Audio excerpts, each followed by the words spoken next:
नमः सिद्धेभ्यः ॐ नमः सिद्धेभ्यः ॐ नमः सिद्धेभ्यः।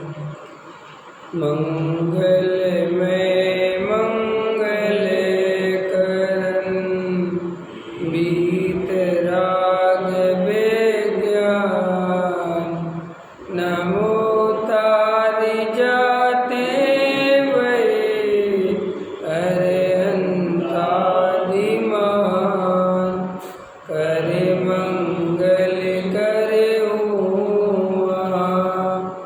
ग्रंथि करनी की काज जाते मिले समाज सब पावे निज पदिराज।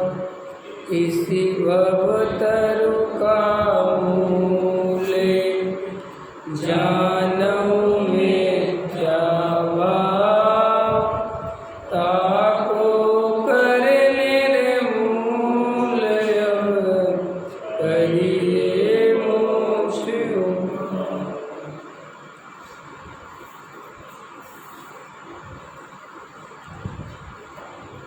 मोक्ष मार्ग प्रकाशक सातवां अधिकार निश्चयाभासी की स्वच्छंदता का निषेध। पृष्ठ क्रमांक 211। पर द्रव्य को जानने से राग द्वेष नहीं होता। पर द्रव्य में अपनापन करने से, उसका कर्ता धर्ता अपने को मानने से, दो द्रव्यों को एक द्रव्य मानने से राग द्वेष उत्पन्न होते हैं। जो जीव तत्व निर्णय पूर्वक परद्रव्य को परद्रव्य जान लेते हैं, स्वद्रव्य को स्वद्रव्य जान लेते हैं, ऐसा कोई जीव परद्रव्य को सहजता से जानता रहे तो उसे कर्मबंध नहीं होता, क्योंकि कर्मबंध का कारण राग द्वेष के परिणाम है। और जब राग द्वेष उत्पन्न नहीं हो रहे तो कर्मबंध कैसे होगा? किसी पर पदार्थ को हमने जानने में आ गया, जान लिया, तो टोडामल जी साहब कहते हैं कि पर द्रव्यों से भागने की कोई ज़रूरत नहीं है, संयोगों से भागने की कोई ज़रूरत नहीं है। संयोगों के बीच में रहकर जागने की ज़रूरत है, भेद ज्ञान की ज़रूरत है। वस्तु पराई माने अपनी भेद नहीं करता। असली दुख तो ये है, असली मिथ्यात्व तो ये है, असली गलती तो ये है, वस्तु पराई माने अपनी भेद नहीं करता। स्त्री पुत्र मकान दुकान कुटुंब परिवार रुपया पैसा धन समाज ये सब पर है, उन्हें अपना मानता है। ये मेरा बेटा है, ये मेरी पत्नी है, ये मेरा शरीर है, ये मेरे संयोग है। इससे कर्मबंध होता है, जानने से कर्मबंध नहीं होता। ऐसे तो हम जगत में लाखों पदार्थों को जानते हैं। और सबसे बड़ा तर्क है, अगर जानने से कर्मबंध हो जाए तो फिर सर्वज्ञ भगवान तो सारे जगत के एक एक पदार्थ को, एक एक पर्याय को प्रति समय जानते हैं, तो क्या उनको कर्मबंध होता है? तो कहते नहीं, उनको कर्मबंध नहीं होता। ये क्यों नहीं होता? क्योंकि सब उनके वीतरागता है। तो ऐसे ही आचार्य कहते हैं, अगर तुम्हारे अंदर वीतरागता होगी तो फिर तुम पर पदार्थों को जानोगे देखोगे तो भी तुम्हें राग द्वेष नहीं होंगे। देखो क्या कहते हैं, सो किस प्रकार है? सो कहते हैं राग द्वेष बस किसी गेय को जानने में उपयोग लगाना। राग द्वेष बस समझ में आ गया ना। हमने कहा एक बात है, एक चीज़ हो गई है, एक बात कहनी है, क्या कहनी है, क्या हो गया? तो ये राग उत्पन्न हो गया, जानने की इच्छा तीव्र हो गई। अब हम कह रहे हैं हम तुम्हें कल बताएंगे, नहीं अभी बताओ क्या है। अरे कल बता देंगे ना शांति से, नहीं नहीं अभी बताओ। ऐसी जो अंदर इच्छा उत्पन्न हो गई, ये राग हो गया। अब वो कह रहा है कि मैं कल बता दूंगा और ये अभी जानना चाहता है। ख्याल में है ना? राग द्वेष बस किसी गेय को जानने में उपयोग लगाना। पर उसी के बारे में सोचना, क्या बात हो गई है, क्या कहना चाहते थे, कहीं वो ऐसा कहना तो नहीं चाहते थे, उन्होंने कहा था अब ये काम है, क्या काम होगा, ऐसा उसी में उपयोग लगाना।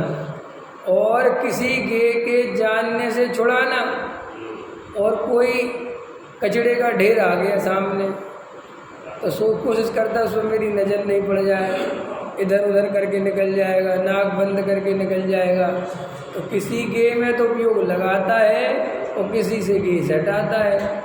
इस प्रकार बारंबार उपयोग को भरमाना, उसका नाम विकल्प है। देखो विकल्प इसका नाम है। लोग कहते हैं ना हमें बहुत संकल्प विकल्प चलते हैं, इसका नाम संकल्प विकल्प है। तथा जहाँ वीतराग रूप होकर जिसे जानते हैं उसे यथार्थ जानते हैं, उद्गल को पुद्गल जानते हैं, जीव को जीव जानते हैं, बाहर में नज़र पड़ती रहती है, कोई बात नहीं है। एक स्कूटर निकला, स्कूटर को स्कूटर जान लिया, ख्याल में है ना, ये मेरा है और तेरा है और ये किसका है, ऐसा उपयोग नहीं फरमाया। किसी का भी वो क्या लेना देना, जान लिया, होगी बात। वीतराग रूप होकर जिसे जानते हैं उसे यथार्थ जानते हैं।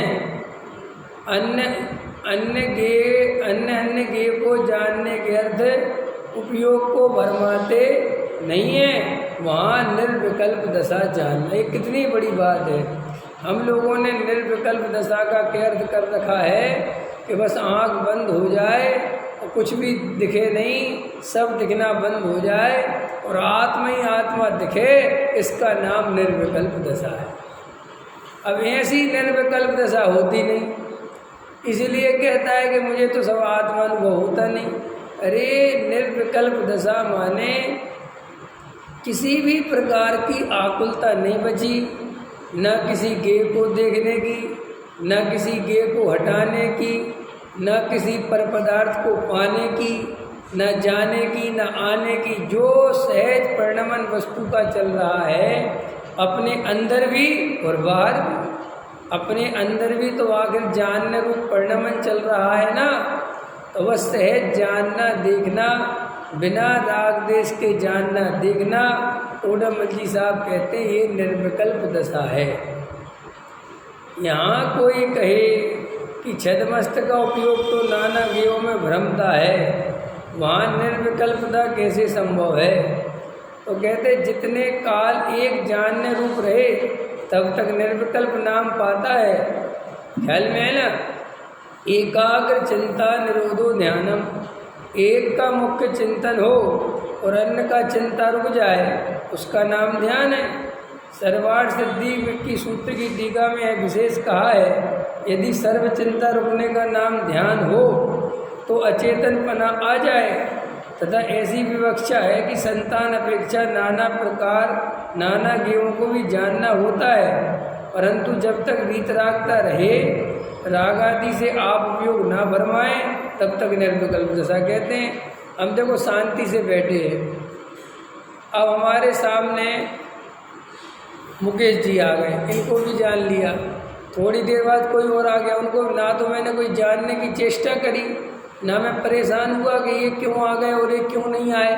तो देखो मैंने सहज रहा तो मेरे अंदर किसी भी प्रकार की आकुलता, किसी प्रकार का विकल्प नहीं हुआ। जान नहीं जानना तो हुआ, विकल्प तो तब कहलाए जब हम तुम्हारे बारे में कुछ सोचने लगे या जो नहीं आया है उसके बारे में सोचने लगे, तो इसका नाम है विकल्प। और हम सहज बैठे हैं शांति से आनंद पूर्वक, जो आ रहा है उसको जान रहे हैं, कभी किसी को जाना, कभी किसी को जाना, कभी किसी को जाना, क्योंकि छदमस्त का उपयोग एक जगह नहीं रहता। छदमस्त का जो उपयोग है वो एक जगह रहता, वो बदलता है, तो वो बदलता है। तो अभी आप पे गया, अब आप पे चला गया, अभी आपसे गया, अब आप पे चला गया, लेकिन उपयोग तो गया, लेकिन मैंने अंदर राग देश नहीं करी। आपको भी सहजता से जाना, आपको भी सहजता से जाना और आपको भी सहजता से जाना।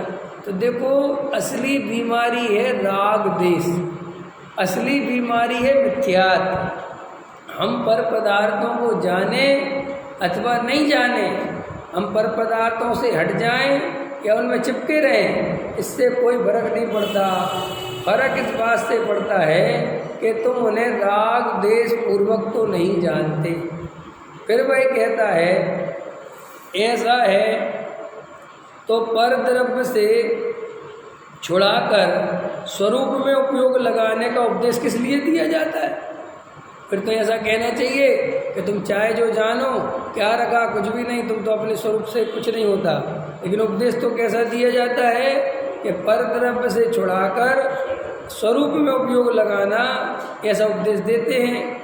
समाधान, जो शुभ अशुभ भावों के कारण पर द्रव्य हैं उनमें उपयोग लगाने से जिनको राग द्वेष हो जाते हैं और स्वरूप चिंतन करें तो जिनके राग द्वेष घटते हैं, ऐसे निचली अवस्था वाले, ये अपनी चर्चा, अपनी कैसी हालत है, अपन की इतनी कमजोरी है कि अपन जिनेंद्र भगवान के सामने मंदिर में स्वाध्याय इत्यादि में बैठते हैं तो अपनी कसाय कम हो जाती है। मंदिर में पूजा भक्ति में कसाय कम हो जाती है अगर सावधानी है तो। अगर सावधानी नहीं है तो उसकी तो फिर गारंटी नहीं ले रहे हो। लेकिन जो भी थोड़े से धार्मिक सच्चे धर्मार्थ में होते हैं उनकी ऐसी प्रवृत्ति होती है कि देव शास्त्र गुरु के समीप जाने पर, स्वाध्याय आदि में बैठने पर कसाय मंद हो जाती है। और अगर उस दुकान में चला जाए, घर गृहस्थी में चला जाए तो वहाँ कसाय तीव्र हो जाती है। तो ये क्यों कारण हो रहा है? घर के कारण और मंदिर के कारण नहीं हो रहा है, हमारे अंदर कमजोरी बहुत है। ख्याल में है ना? हमारी जो भूमिका है, हम अगर कोई अवलंबन नहीं लें तो हम गारंटी से व्यर्थ के राग द्वेष में फंस जाते हैं। कमजोर है ना? जैसे सम्मेद शिखर के पहाड़ पर लाठी लेके कौन चलेगा? कि जो कमजोर है, जो लाठी के बिना नहीं चल, लाठी नहीं चलाती, चलना तो खुद पड़ता है लेकिन वो थोड़ा सहारा देती है। ऐसे ही देव शास्त्र गुरु शुभ भाव नहीं कराते, क्योंकि मंदिरों में आकर भी लोग अशुभ भाव करते हैं। लेकिन देव शास्त्र गुरु के समीप आकर थोड़ा सा जीव अगर विचार करता है तो कसाय मंद हो जाती है। तो देखो, सहज है, अपनी निचली भूमिका है तो अपने को निचली भूमिका में ऐसे निमित्तों से दूर रहना चाहिए जहाँ राग द्वेष बढ़ते हो, और ऐसे निमित्तों के पास रहना चाहिए जहाँ राग द्वेष घटते हो। ख्याल में है ना? कि क्यों? ये साहब कार्य तो उपादान से होता है, हमें भी पता है कार्य उपादान से होता है, लेकिन तेरी योग्यता बहुत कमज़ोर है। अगर तू दारूखोरों के साथ घूमेगा, शराबी जुआरियों के साथ बैठेगा तो तेरे बिगड़ने के चांस है, क्योंकि कमज़ोर है ना तू। और अगर तेरे को देव शास्त्रों के समीप बैठाएंगे, स्वाध्याय में बैठेगा तो वहाँ वेद ज्ञान की बात चलेगी, तो वहाँ पे तू चला जाएगा। लेकिन जब ये किसके लिए है? ये उपदेश किसके लिए है? जो जीव बाहर में भ्रम रहे हैं। अब दूसरा उपदेश किनके लिए?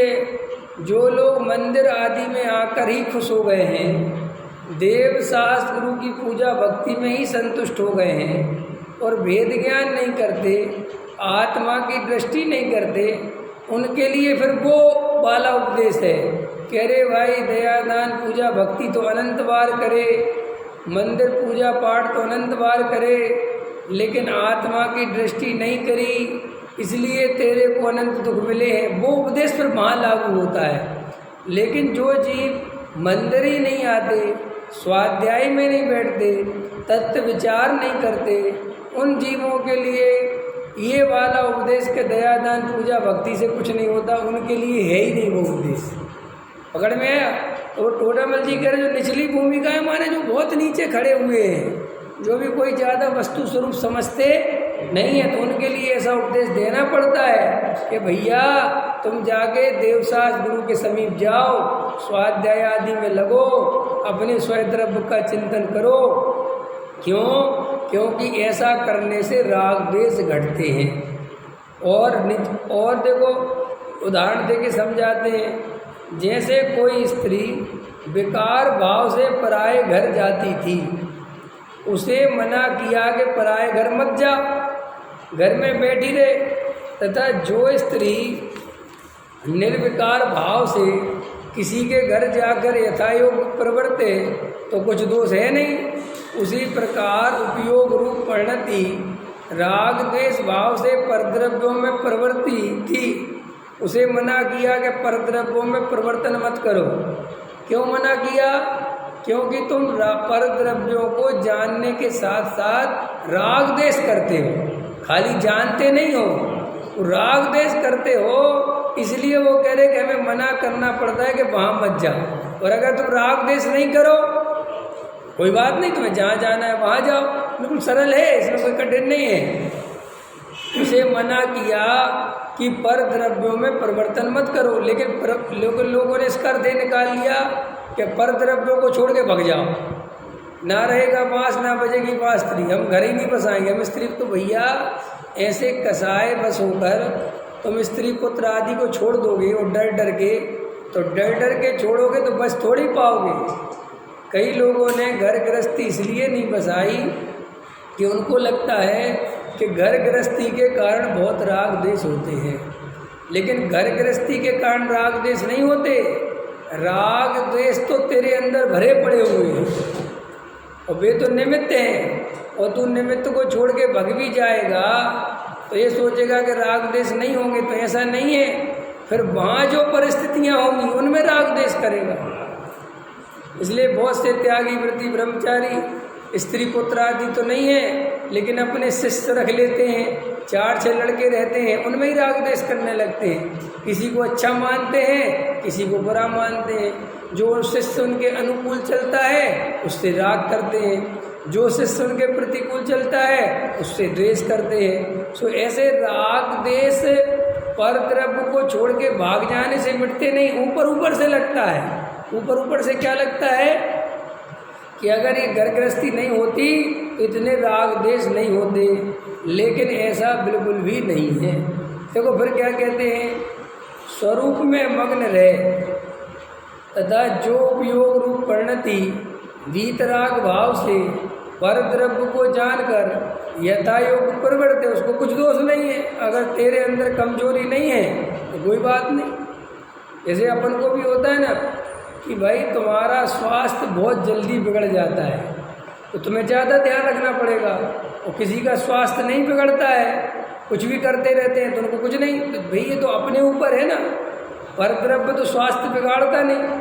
अगर परद्रव्य बिगाड़े तो सबका बिगड़ जाए, लेकिन तुम्हारे अंदर कमजोरी बहुत है कि तुम जरा सी हवा चलती है और जुकाम हो जाता है, जरा सी गर्मी आ जाती है और जुकाम हो जाता है, तो वो तुम्हें ध्यान रखना पड़ेगा।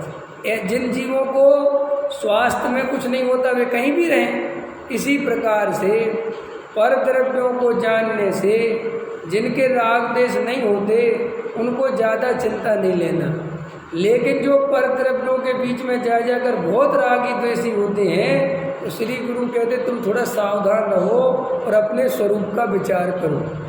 फिर वह कहता है ऐसा है तो महामुनि परिग्रह आदि का चिंतन का त्याग किस लिए करते हैं? ठीक है कि नहीं? अब मुनिराज भी तो अगर घर गृहस्थी छोड़ते हैं, भाग जाते हैं, तो मुनिराज को क्या करें? समाधान, जैसे विकार रहित स्त्री कुशील के कारण पराये घरों का त्याग करती है, उसी प्रकार वीतराग परिणति राग द्वेष के कारण परद्रव्यों का त्याग करती है। तथा जो व्यभिचार के कारण नहीं है, ऐसे पराये घरों में जाने का त्याग है नहीं, उसी प्रकार जो राग द्वेष का कारण नहीं है, ऐसे परद्रव्यों को जानने का त्याग है नहीं। फिर वह कहता है जैसे जो स्त्री प्रयोजन जानकर पिता आदि के घर जाती है तो जाए बिना प्रयोजन जिस तस के घर जाना तो योग्य नहीं है, उसी प्रकार परिणति को प्रयोजन जानकर 7 तत्वों का विचार करना और बिना प्रयोजन गुणस्थान आदि का विचार करना योग्य नहीं है। वो कह रहा है ना उस शिष्य साहब, हमें प्रयोजन भूत तो समझ में आ गया, लेकिन व्यर्थ बिना प्रयोजन के गुणस्थान आदि का विचार करना कहाँ योग्य है? तो देखो क्या कहते हैं, जैसे स्त्री प्रयोजन जानकर पितादिक या मित्रादिक के गे भी घर जाए, किसी प्रकार परिणति तत्वों के विशेष जानने के कारण गुण स्थान आदिक व कर्मादिक को भी जाने, तथा यहाँ ऐसा जानना कि जैसे शीलवती स्त्री उद्यम पूर्वक तो बिट पुरुषों के स्थान पर ना जाए, यदि परवश वहाँ जाना बन जाए और वहाँ कुशील का सेवन ना करे तो स्त्री शीलवती ही है। उसी प्रकार वीतराग परिणति उपाय पूर्वक तो राग आदि के कारण परद्रव्यों में ना लगे, यदि स्वयं उनका जानना हो जाए और वहाँ राग आदि ना करें तो परिणति शुद्ध ही है। इसलिए मुनियों को स्त्री आदि के परिचय होने पर उनको जानते ही नहीं, अपने स्वरूप को ही जानना रहता है, ऐसा मानना मिथ्या है। उनको जानते तो हैं परंतु राग आदि नहीं करते। देखो क्या कह रहे हैं इसमें, सारभूत बात क्या है इस पैरा में। टोडामल जी साहब क्या कहना चाहते हैं? देखो टोडामल जी साहब ये कहना चाहते हैं कि सबसे बढ़िया से बढ़िया बात तो ये है कि तुम अपने स्वरूप में निमग्न हो जाओ, ठीक एक बात। फिर दूसरी बात कि स्वरूप में निमग्न नहीं हो पा रहे तो क्या करें? कि कोई बात नहीं, स्वरूप में निमग्न नहीं हो पा रहे हैं तो जो उपयोग बाहर जा रहा है पर पदार्थों को जानने में, तो कम से कम उन पर पदार्थों में राग देश मत करो। ख्याल में है ना? कोई बात नहीं टिक पा रहा, बाहर जान लो। और अगर निचली भूमिका वाला जीव हो तो उससे क्या कहेंगे कि चलो राग देश भी हो जाए तो भी चलेंगे, लेकिन मिथ्यात्व मत करो। मिथ्यात्व माने उन पर पदार्थों में इष्ट अनिष्ट बुद्धि। देखो राग में और इष्ट अनिष्ट बुद्धि में क्या अंतर है? हमने किसी रास्ते में गए और फूल की बढ़िया सुगंध आई तो राग हो गया। क्या हो गया? राग आ गया, वाह क्या फूल है। लेकिन ये फूल तोड़ लूँ, ये मुझे मिल जाए, इष्ट बुद्धि हो गई।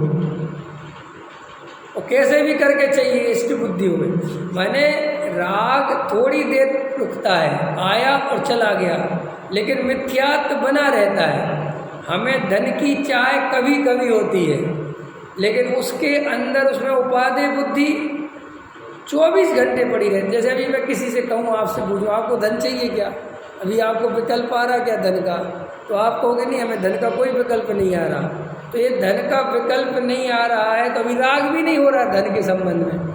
लेकिन आचार्य कहते हैं कि मिथ्यात्व पड़ा हुआ है, और वो मिथ्यात्व पड़ा हुआ है तो अभी तो परिणति में स्वाध्याय चल रहा है, इसलिए धन की तरफ ध्यान नहीं है। और जैसे ही यहाँ से हटोगे तो एकदम आ जाएगा, समझ में आया। फिर दूसरी बात ये है कि अंदर तो उसमें उपादेय बुद्धि 24 घंटे चल रही है कि नहीं चल रही? अभी चलो यहीं बैठे हो, अभी धन का दूर दूर तक कोई विकल्प नहीं है, लेकिन अभी कोई बताए एक ऑफर आया है, उसमें 2 रुपये की चीज़ 1 रुपये में मिल रही, तो तुरंत मन डोल जाएगा, ले लो यार, पर कल बेच देंगे, देखो आगे। तो अपने को सबसे पहले मिथ्यात्व पकड़ना है। आज एक भाई ने पूछा है, संजय जी हैं, उन्होंने पूछा है कि साहब हमने अशुद्ध भोजन छोड़ दिया और शुद्ध भोजन करने लगे तो राग तो कम हुआ। आखिर अशुद्ध से शुद्ध में आ गए तो राग कम हुआ होगा, तभी तो आए। हाँ ठीक है, राग तो कम हो गया, लेकिन भोजन में सुख बुद्धि नहीं छूटी। अंतर समझ में आया? सुख बुद्धि और राग दोनों में अंतर पहचानो। सुख बुद्धि है श्रद्धा गुण और राग है चारित्र गुण। अंतर समझ में आया? तो ये जो चारित्र गुण है ना, ये बहुत फ्लेक्सिबल है, ये बहुत ऊपर नीचे होता है। कभी कसाय तीव्र होती है, कभी कसाय मंद होती है। जब कसाय मंद होती है तब तुम्हें खाने पीने का राग कम आता है, विषय भोगों का राग कम आता है। और कभी कभी कसाय तीव्र होती है तो खाने का राग बहुत आता है, बहुत ही ज़्यादा आता है, विषय भोगों का राग बहुत आता है, लेकिन इसका सम्यक दर्शन से कोई संबंध नहीं है। इसलिए कई लोग होते हैं उन्हें आत्मा का कुछ भी पता नहीं है, कोई उन्हें लेना देना नहीं है, सम्यक दर्शन पता ही नहीं है, लेकिन उनकी कसाय इतनी मंद होती है कि वो त्याग व्रत बहुत लिए रहते हैं। एक ही बार पानी पिएंगे, बिल्कुल ऐसे ऐसे पता नहीं कितने कठोर कठोर नियम पालते रहते हैं। और उनसे पूछो आत्मा, तो वो कहते हैं हमें आत्मा से कोई लेना देना नहीं। तो जब आत्मा से कोई लेना देना नहीं है तो ये जीव इतनी कसाई की मंदता क्यों है? होता है, स्वरूप है वस्तु का कि चारित्र गुण का अपना परिणमन स्वतंत्र है। देखो द्रव्यलिंगी मुनि है, अब द्रव्यलिंगी मुनि की कसाई इतनी मंद है, कसाई इतनी मंद है कि वो मुनि बन गया और 28 मूल गुणों का पालन करता है और मिथ्यात्व का नाश नहीं हुआ। और भरत जी की मिथ्यात्व दूर दूर तक नहीं है। भरत जी छायक सम्यक दृष्टि है ना, उनके मिथ्यात्व है क्या? नहीं है। भविष्य में होगा क्या? नहीं होगा, क्योंकि छायक सम्यक दृष्टि माने भविष्य की भी खत्म बात। फिर भी चारित्र मोह का उदय तीव्र कितना है कि शादियां कर रहे हैं, विषय भोगों में बहुत तीव्रता से प्रवृत्ति कर रहे हैं। अब कोई कहेगा कि ये कैसे हो रहा है? बिल्कुल सरल है, चारित्र गुण का काम है रमना। क्या बताया था पीछे? चारित्र गुण की जो विशेषता है वो रमे बिना नहीं रहता, कहीं ना कहीं तो रमेगा, चाहे स्वद्रव्य में रमे चाहे परद्रव्य, उसको रमने से काम है। जैसे हमारी आँख है, वो जाने बिना खुलेगी तो कुछ ना कुछ जानेगी। तुम कहो कि मैं आँख खोलूँगा कुछ नहीं जानूँगा, ऐसा नहीं होगा, जानेगा। पांचों इंद्रियों से ज्ञान आ रहा है तो आएगा। ऐसे ही चारित्र गुण का काम है रमना। तो जैसे सम्यक दृष्टि जीव है, अब उसके श्रद्धा तो हो गई सम्यक, लेकिन अभी अपने स्वरूप में रमना नहीं हुआ। स्वरूप में रमना माने अपने स्वरूप में जाके ऐसा रम नहीं गया, 3 कसाय चौकड़ी 4 कसाय चौकड़ी का भाव नहीं हुआ। तो वहाँ पे क्या होता है कि वो चारित्र गुण उसे कहीं ना कहीं रमाता है, इसलिए उसे विषय भोगों में रमना पड़ता है। और विषय भोगों में रमना पड़ता है, खाली विषय भोगों में की अर्थ नहीं है, कहीं भी रम सकता है। देवसाज गुरु में रम सकता है, भक्ति में रम सकता है, लेकिन रमाएगा, रमे बिना रहेगा। अशुद्ध भोजन छोड़ दिया तो शुद्ध भोजन में रमेगा, क्योंकि उसका काम क्या है? रमना। ये अंतर बहुत अच्छे से समझ लेना, ये लोगों को समझ में नहीं आता। लोगों को ऐसा लगता है कि सम्यक दर्शन हो गया तो फिर ऐसे ही एक बहन ने पूछा है, किन्ने पूछा है पता नहीं, गुलशन सेठी नाम आता है, उनने पूछा है कि अगर किसी को सम्यक दर्शन की प्राप्ति हो जाए तो वो किसी को बताता क्यों नहीं है कि सम्यक दर्शन प्राप्त हो गया, और अगर बता दे तो क्या दिक्कत है? खैर बहन जी, आपको सम्यक दर्शन हो जाए तो किसी को बता दो तो क्या प्रॉब्लम है? कोई दिक्कत है?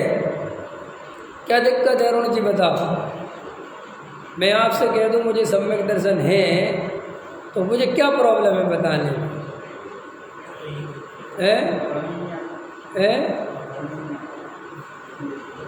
क्या कह रहे हो अरविंद जी? कुछ नहीं कह रहे? नहीं, मैं कह रहा हूँ है और रियल में है और मैंने बता दिया तो क्या प्रॉब्लम आएगी? आएगी। इसलिए तो नहीं बता सकते, क्योंकि जैसे ही मैं कहूँगा मुझे सम्यक दर्शन है, तुम मेरे पीछे थर्मामीटर लगा दो। अब मैं तुम्हें कहीं पानी पीते मिल गया, देख लो ये सम्यक दृष्टि। ये सम्यक दृष्टि बहुत अच्छे से जानता है, इसलिए वो अपनी पत्नी तक को नहीं बताता कि मुझे सम्यक दर्शन है, क्योंकि अज्ञानी जीव को ये बताना कि मैं सम्यक दृष्टि हूँ, अपने पैर पे कुल्हाड़ी पटकना है। इससे तुम्हारा क्या होगा? नहीं होगा, सम्यक दर्शन बदनाम हो जाएगा कि वारे वाह सम्यक दर्शन, वाह खूब मालपुए पियो, खूब खाओ, और सम्यक दृष्टि है। काहे के सम्यक दृष्टि? व्यापार करने जाते हैं, पैंट शर्ट पहने रहते हैं, मोटरसाइकिल चलाते हैं, दिन में 3 दफ़े खाते हैं, काहे के सम्यक दृष्टि है?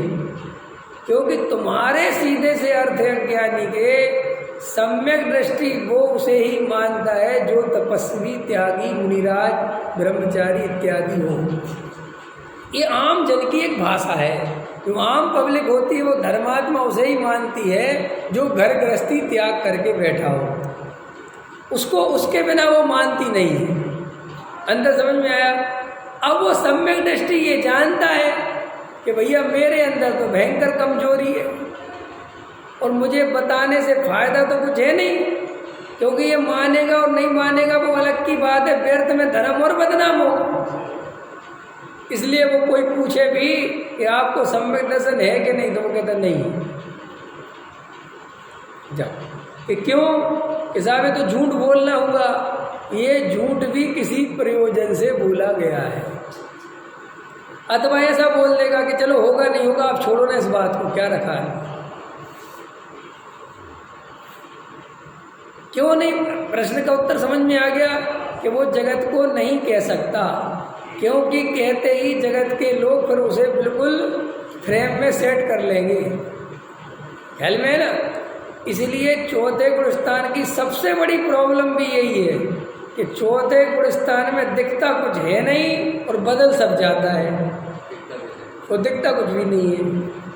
और अपने को आदत है देखने की, इसलिए अपन अपने को कभी आत्मानुभव के योग्य क्यों नहीं समझते, या मुझे सम्यक दर्शन की प्राप्ति हो सकती है ऐसा पुरुषार्थ क्यों नहीं करते? क्योंकि हमारे खुद दिमाग में ये है कि हम इतनी तो कसाए, इतना तो राग देश है, इतने खाने पीने के भाव आते हैं, हमें सम्यक दर्शन कैसे हो सकता है? तो हमने भी अपने को सम्यक दर्शन के लिए अयोग्य मान रखा है।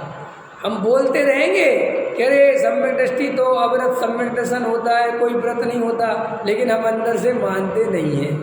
इसलिए मैं पहले तो बहुत बताता था ये सब, वो बहन से पहले पुराने प्रवचन सुनेंगी तो सब बहुत बोल रखा मैंने। इसलिए जब भी सम्यक दर्शन की बात आती है तो आप नॉर्मल आदमी में सम्यक दर्शन नहीं खोजते। आपको विवेक जी में सम्यक दर्शन नहीं दिखेगा।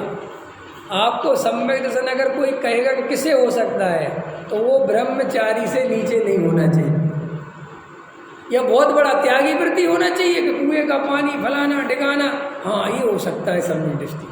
अंतर समझ में आया? लेकिन अपने जैसा नॉर्मल आदमी व्यापार करता हुआ, अपने जैसा रहता हुआ सम्यक दृष्टि हो, ये अपने को बात जमती नहीं है। इसीलिए इतनी प्रॉब्लम क्रिएट हो चुकी है जैन में, जैनियों में, इनके सम्यक दर्शन बहुत दुर्लभ हो गया। नहीं समझे? हम को सोचते ही नहीं है। जैनी अधिकतर इसी काम में लगे, महाराजों की सेवा, महाराजों की चर्या, महाराजों को भोजन, और जो श्रोता हैं, जो दूसरे ग्रुप वाले हैं, वो पंडितों के प्रवचन। ये सम्यक दर्शन की चर्चा करते रहते हैं, होने किसी को नहीं देते। समझ में? और वे दिन रात आहार चर्या की चर्चा करते रहते हैं, शुद्ध भोजन। उनका पूरा टॉपिक क्या है? जितने भी भाषण काय पे हो रहे हैं, ऐसा भोजन करना चाहिए, ऐसे मुनिराज को आहार देना चाहिए, मुनिराज के प्रति ऐसी भक्ति होनी चाहिए। जिन जीवों को मुनिराज की भक्ति नहीं है वे पापी हैं, वे नरक में जाएंगे। ख्याल में है ना? अरे स्वाध्याय करने से क्या होता है? ठीक है, वो भी जरूरी है, लेकिन मुनिराजों के प्रति जिनको भक्ति नहीं है, आहार देने का ज्ञान नहीं है, आहार देना नहीं आता, अभी महिलाओं को आहार बनाना नहीं आता, उनका सारा टॉपिक काय पे उसी पे चलता रहेगा बस। वो क्यों चलता रहता है? क्योंकि वहाँ आहार के अलावा कुछ है ही नहीं। 24 घंटे आहार, 24 घंटे आहार, आहार, आहार। ख्याल में आया कि नहीं आया? इसलिए कई लोग आते तो वो जैनियों के धर्म को समझते हैं, खाने पीने में ध्यान रखना ये जैन धर्म है। ख्याल में है ना? खाने पीने का विशेष ध्यान रखते जैनी लोग। लेकिन भाई देखो, कल मैं किसी से एक बात कह रहा था, दया, दान, व्रत, शील, संयम आदि शुभ भाव वास्तव में धर्म नहीं है, एक बात। और ये सम्यक दर्शन के बिना सच्चे नहीं होते, दूसरी बात। और इनसे सम्यक दर्शन नहीं होता, तीसरी बात। क्या कहा मैंने? फिर से बोलो। दया, दान, व्रत, शील, संयम आदि अपने आप में धर्म नहीं है, एक बात। सम्यक दर्शन के बिना ये कभी सच्चे नहीं होते, दूसरी बात, और कोई इनसे सम्यक दर्शन प्राप्त करना चाहे तो इनसे सम्यक दर्शन नहीं होता, तीसरी बात। फिर ये दया दान पूजा भक्ति का करें क्या कि ये सम्यक दृष्टि को, ज्ञानी को भूमिका के अनुसार हुए बिना नहीं रहते, और हमें करने पड़ते हैं। क्यों? क्योंकि हमें सम्यक दर्शन नहीं है। और मज़ेदार बात यह है कि हम इसको कर करके सम्यक दर्शन की आशा लेके बैठ जाते, इसको और गलती हो जाती है। ख्याल में ना? देखो भाई, बार बार अच्छे से समझ लो, जो जीव दया दान पूजा भक्ति व्रतशील संयम आदि स्वाध्याय आदि तत्व विचार आदि में लगे ही नहीं हैं, जिनको व्यापार आदि से घर गृहस्थी से फुर्सत नहीं है, उनके लिए ये वाला उपदेश नहीं है। ये जो दया दान पूजा भक्ति वाला उपदेश है, ये उसके लिए है जो उसमें संतुष्ट हो गया है। पकड़ में आ गई बात? इसलिए अभी अपन सोच सकते इस बात पे कि यार अपन 20 साल से लगे हुए हैं और अपने को सम्यक दर्शन क्यों नहीं हुआ। अपन रोज मंदिर आते हैं, स्वाध्याय में बैठते हैं, समय सार सुन लिया, प्रवचन सार सुन लिया, नियम सार सुन लिया, तत्वार सुन लिया, रत्नकर्ण श्रावकाचार सुन लिया, संयम प्रकाश सुन लिया, धवला जय धवला, सर्वार्थ सिद्धि, श्लोक वार्ते सब सुन लिए और खूब अपने संयम से रहते हैं, बाजार का छोड़ दिया, सब कुछ नियम। फिर हमें सम्यक क्यों नहीं होता? ये प्रश्न अब तुम्हारे लिए है, ये उसके लिए नहीं है जो कुछ करता ही नहीं है। यहाँ तुम्हें सोचना है। और इसीलिए अपने मुमुक्षुओं में ये जो बार बार गुरुदेव से ये लेते थे कि दया दान पूजा भक्ति में धर्म नहीं है, क्योंकि उनके पास वही माल था। उनके पास जो ग्राहक थे वे कोई पापी नहीं थे, उनके पास वे ही लोग आते थे जो महाराजों में लगे हुए थे, पूजा भक्ति में लगे हुए थे, वे ही आते थे, कोई डायरेक्ट नहीं आता था। क्योंकि डायरेक्ट वाला तो आ ही नहीं सकता, क्योंकि गुरुदेव के पास जो चर्चा थी वो बिना विचारशील व्यक्ति को नहीं थी। जो विचारशील हो, जो तत्व विचार, उसके लिए गुरुदेव की चर्चा थी। अंत समझ में आया? अरे जो मंत्र ही नहीं आता पूजा, वो गुरुदेव को क्या समझ पाएगा, ये क्या कहना चाहे, वो समझ में नहीं आएगा। गुरुदेव को समझने के लिए पहले दया दान पूजा भक्ति वाली कंडीशन चाहिए। मैंने पहले तुम उस टाइप के धार्मिक हो, तब वो तुम्हें समझाएंगे कि इसमें धर्म नहीं है। ख्याल में है ना? लेकिन वो गुरुदेव का जमाना अलग था, अभी आज का जमाना अलग है। अब आजकल के बच्चे जो मुमुक्षुओं के हो रहे हैं, वे ये तो सीख गए कि मैं आत्मा हूँ, मैं शरीर नहीं हूँ, और मैं राग को राग मेरे से भिन्न हो रहे, कुछ नहीं रखा गुरुदेव बहुत, और करते वर्ते कुछ नहीं समझ में आया। कभी महाराजों के पास जाते नहीं। क्यों नहीं जाते महाराजों के पास? क्यों नहीं जाते? कि हमारे पिताजी नहीं गए, तो ये तो परंपरा हो गई। तुम्हारे पिताजी तो सोच समझकर विचार पूर्वक नहीं गए, और तुम जो है उनके चक्कर में नहीं गए, तो तुम्हारा नहीं जाना दो कौड़ी का है। नहीं समझ में आया? इसलिए मैं कहता हूँ आप लोगों से कोई धारणाएं मत बनाओ। अरे भाई, अपने को कोई पकड़ के खा नहीं रहा है। कोई महाराज जी हैं और अगर वे तत्व चर्चा ले रहे तो सुना करो बैठ के उनकी शांति से, कोई आफत नहीं आ रही है। आंख बंद करके नहीं भागना है। समझ में आया? अरे अपन भी मोक्ष मार्ग तभी जाएंगे जब नग्न दिगंबर दीक्षा धारण करेंगे, और उससे चिढ़ोगे तो कैसे चलेगा? उसके प्रति अनंत प्रेम होना चाहिए, संयम के प्रति प्रेम। हम संयम नहीं ले पा रहे कोई बात, लेकिन संयम के प्रति प्रेम बहुत होना चाहिए। ख्याल में है ना? अरे जब आत्मा से प्रेम है तो संयम से प्रेम होना चाहिए कि नहीं होना चाहिए? है? अरे जैसे लोक में एक अपना सच्चा मित्र है, तो जो उसका मित्र है उसके प्रति भी प्रेम होता है। अच्छे तुम्हारा मित्र है, आओ आओ बैठो, क्योंकि हमें इससे प्रेम है। तो उसके निकटवर्ती जो होते हैं सबसे प्रेम होता है। ऐसे श्री गुरु कहते हैं अगर तुम्हें आत्मा से सच्चा प्रेम है तो आत्मा के साधकों से भी प्रेम होना चाहिए। जो आत्मा आराधना में लगे हैं उनके प्रति वात्सल्य प्रेम भक्ति होना ही चाहिए, उनसे द्वेष नहीं होना चाहिए। ख्याल में है ना? अरे मुनिराज हैं, नग्न दिगंबर साधु हैं, नहीं समझ पाए आत्मा को, कोई बात नहीं, लेकिन हिम्मत तो करी, बने तो। अब नहीं समझ पाए, नहीं आई आत्मा, तो क्या कर सकते? क्योंकि भैया ये हर किसी को समझ में आ जाए जरूरी तो नहीं है, लेकिन किसी से द्वेष नहीं करना। देखो भाई, राग और द्वेष, ठीक है ना? श्री गुरु कहते हैं ये जो लोगों को डर बैठा दिया गया ना, दूर रहो, तो कुछ नहीं। आपको अगर तत्व निर्णय है, तत्व विचार है, स्वरूप की खबर है, तो आपको कोई कुछ नहीं बिगाड़ सकता, चाहे कितने बड़ा से बड़ा कुबरू मिल जाए। लेकिन अगर तुम कमज़ोर हो, तुम्हारी श्रद्धा कमज़ोर है, तुम्हारा तत्व निर्णय कमज़ोर है, तो फिर बात अलग है। और दूसरी बात, कुएं के मेंढक बन के जियोगे तो कुछ नहीं सीख पाओगे। हमारा ही धर्म सच्चा और हमारा ही सब कुछ सच्चा और अपन तो यहीं रहो, ऐसे नहीं चलेगा।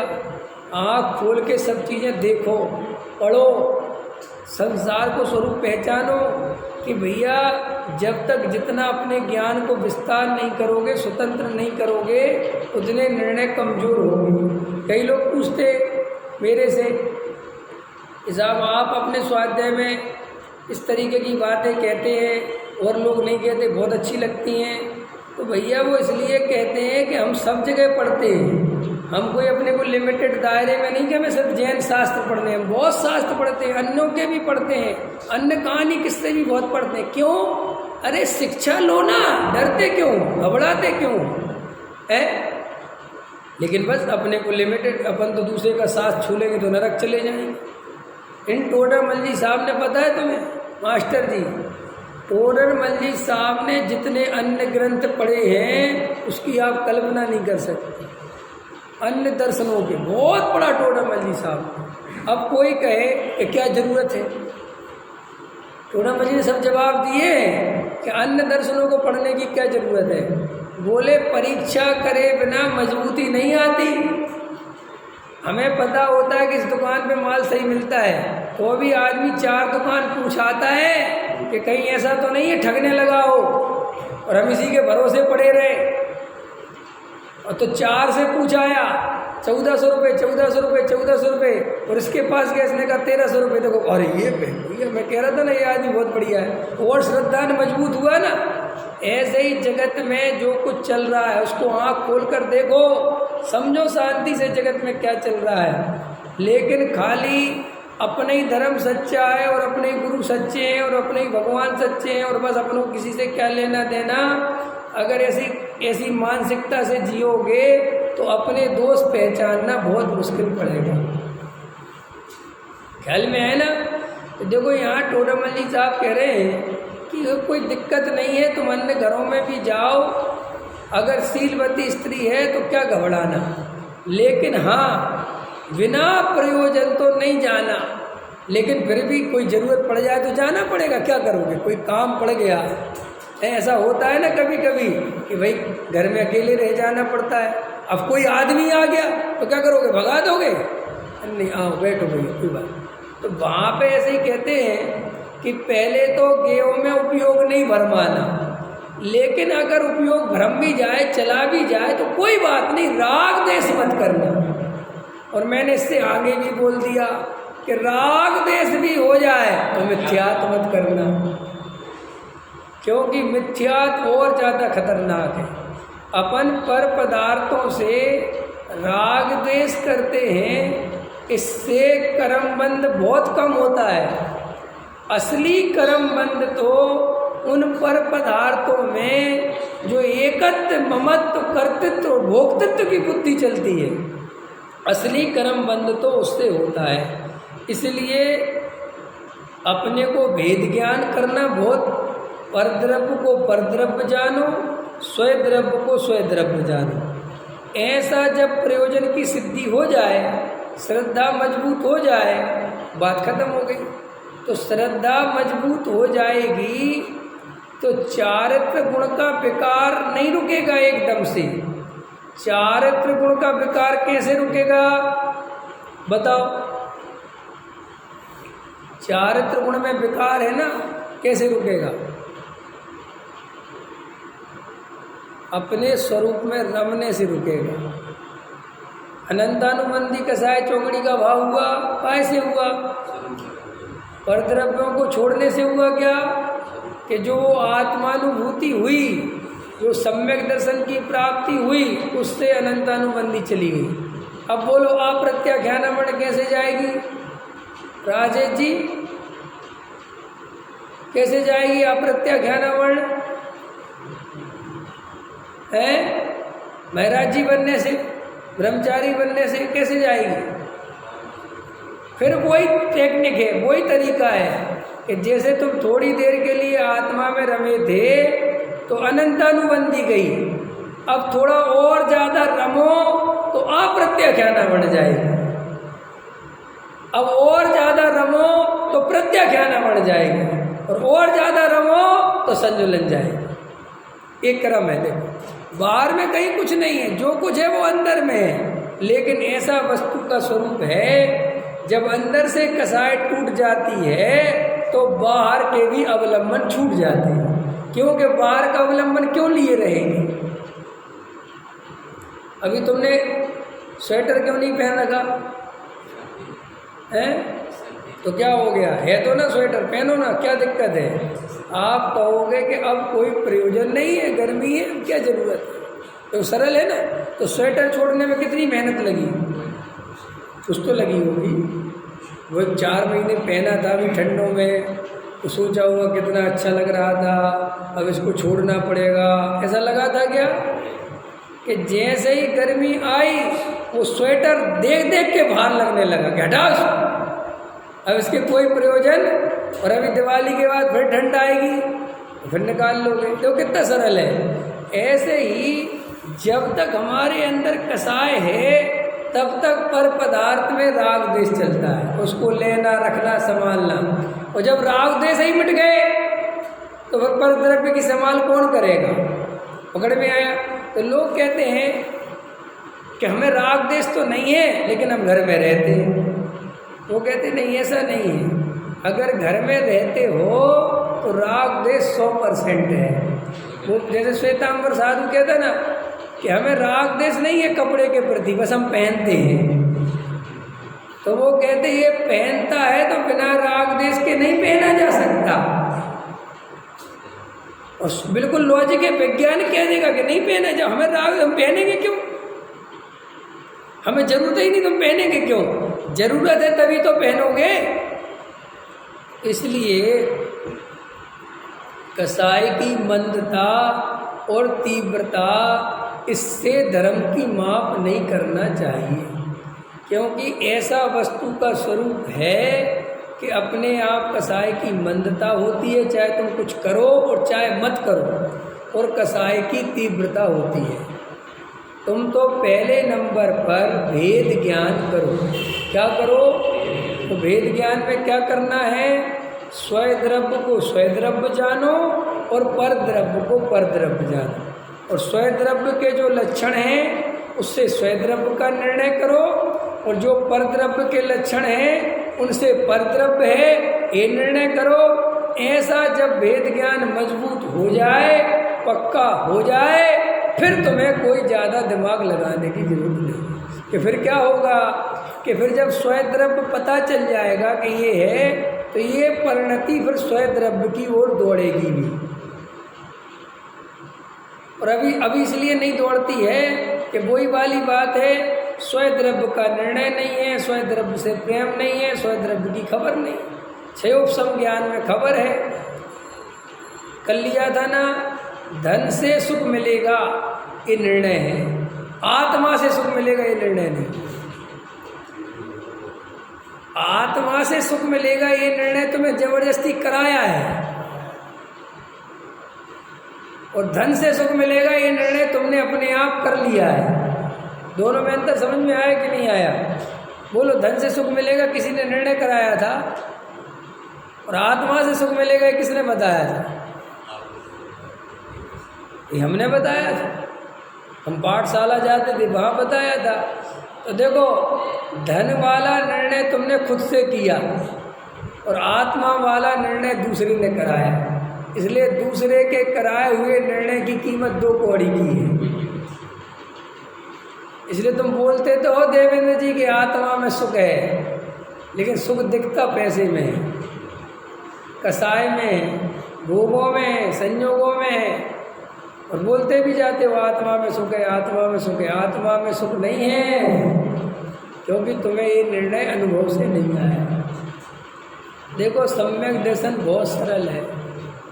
कितना सरल है, पर द्रव्य से सुख बुद्धि छूट जाए और ये निर्णय हो जाए कि पर द्रव्य में सुख नहीं है, बस असम्यक दर्शन हो गया। कि क्यों?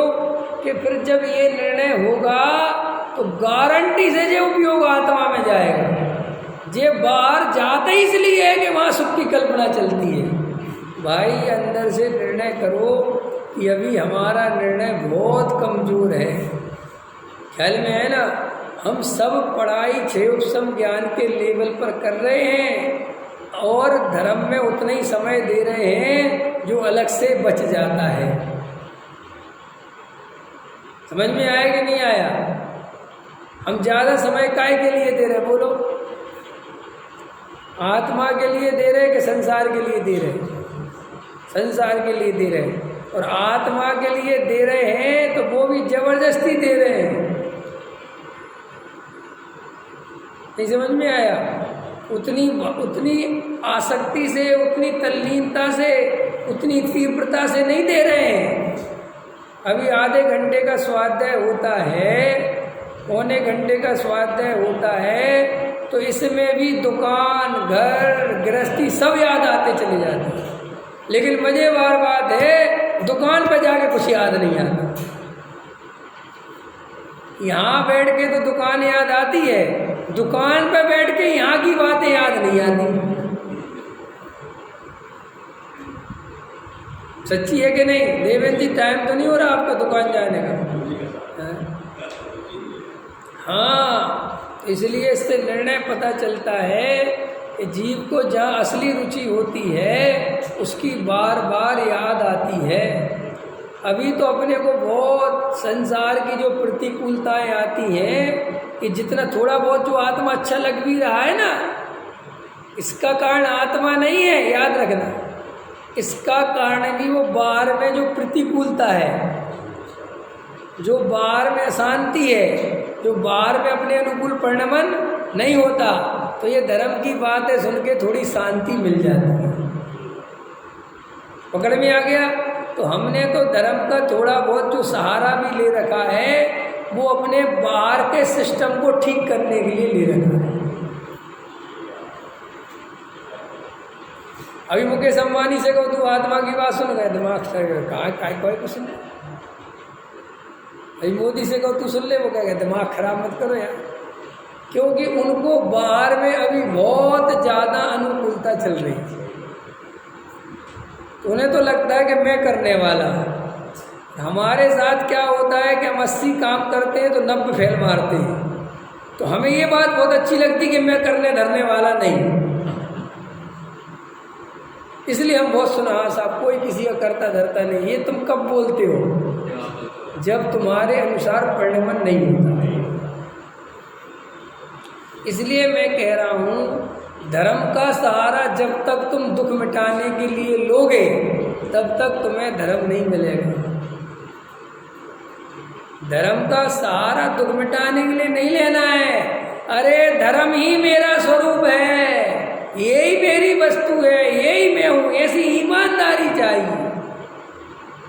धर्म से प्रेम मतलब अपने से प्रेम। अपने से प्रेम है अपने को, बोलो जल्दी मास्टर जी, अपने से प्रेम है आपको?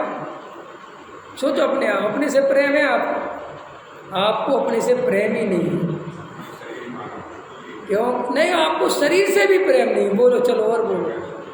आप और हम मोह में इतने फंसे हुए हैं, हम शरीर से ज़्यादा चिंता बच्चों की कर रहे हैं। बोलो, तो शरीर से प्रेम ज़्यादा कहाँ हुआ? हम मेरा क्या होगा इससे ज़्यादा चिंता, बेटे का क्या होगा इसकी चिंता कर रहे हैं। ये मोह की पराकाष्ठा नहीं है।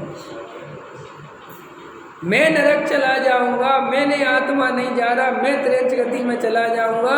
अरे राम, काले अनंत ने गोद मजार, भी तो एक इंद्रिय तनधार है, तास ब्रह्मण की है बहु कथा।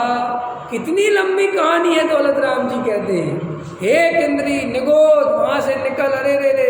श्री गुरु कहते हैं ऐसी कहानी सुनकर भी ये चेतता नहीं है, और फिर भी उन्हीं पर द्रव्य की चिंता करे। ये नहीं सोचता कि मैं निगोद चला जाऊंगा तो क्या होगा, मेरा बेटे का कुछ हो गया तो क्या होगा, मेरे बेटे की नौकरी छूट गई तो क्या होगा, मेरे बेटे की शादी नहीं हो तो क्या हुआ, मेरे को अच्छी बहू नहीं मिली तो मेरा क्या होगा। उनकी चिंता करने में लगा, और खुद निकट बैठा है, बिल्कुल जाने बहुत डूबने वाला है।